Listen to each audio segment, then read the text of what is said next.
শুক্রবার রাতে কালবৈশাখী ঝড়ে ব্যাপক ক্ষতিগ্রস্ত হয়েছে কাছাড় জেলার বিভিন্ন অঞ্চল। শিলচর শহরতলি, কনকপুর, বেরেঙ্গা, উত্তর কৃষ্ণপুর সহ শ্রীকুনা, বড়খলার কিছু এলাকায় প্রচুর ক্ষয়ক্ষতি হয়েছে। ঘরের চাল উড়িয়ে নিয়েছে অনেকের, ভেঙে পড়েছে গাছপালা সহ বিদ্যুতের খুঁটি। ব্যাপক ক্ষতি হয়েছে শ্রীকুনা বড়বাজার ও শনি মন্দির এলাকা।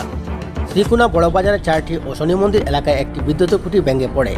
প্রকাণ্ড দুটি গাছ পড়ে শ্রীকুনা মোহনপুর প্রধান সড়ক বন্ধ হয়ে যায়। বেশ কয়েকটি বাড়ি ও দোকানের উপর গাছ ভেঙে পড়ার খবরও পাওয়া যায়। এক কথা, বিধ্বংসী ঝড়ে তছনছ করে দিয়েছে এলাকা। কালবৈশাখী ঝড়ে ক্ষতিগ্রস্তদের উপযুক্ত ক্ষতিপূরণের দাবি করছে সারা ভারত কৃষক সভা কাছাড় জেলা কমিটি। কমিটির সম্পাদক সুভাষ দেব সার্ভে করে প্রকৃত ক্ষতিগ্রস্তদের উপযুক্ত ক্ষতিপূরণের ব্যবস্থা করা ও তাড়াতাড়ি বিদ্যুৎ সংযোগের ব্যবস্থা করতে জেলা প্রশাসনের দৃষ্টি আকর্ষণ করেন। শিলচর থেকে বরাক রঙ্গের রিপোর্ট।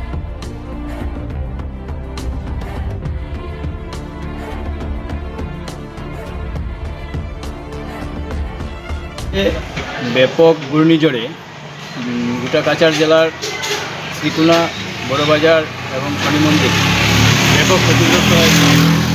আমরা যেটা দেখলাম গতকালকে, যে ব্যাপক প্রচণ্ড ঘূর্ণিঝড়, সেই ঘূর্ণিঝড়ে তোমার 4টা ইলেকট্রিক খুঁটি এবং প্রচণ্ড একটা বড় আম গাছ এবং আরেকটি গাছ, ঠিক একইভাবে শনি মন্দিরে দোকানপাট এবং ঘরবাড়ি গাছে ভেঙে পড়েছে।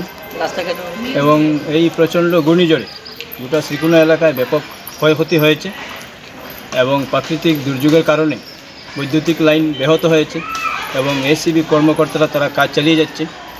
আমরা প্রশাসনের কাছে দাবি করছি যে অতি সত্বর যাতে ইলেকট্রিফিকেশন চালু করা যায়। এবং আমরা সারা ভারত কৃষক সভা কাছাড় জেলা কমিটির পক্ষ থেকেও দাবি করছি যে এই প্রচণ্ড ঘূর্ণিঝড়ে যারা ক্ষতিগ্রস্ত হয়েছেন তাদেরকে যাতে সার্ভে করে উপযুক্ত ক্ষতিপূরণ দেওয়া যায় তার ব্যবস্থা করা।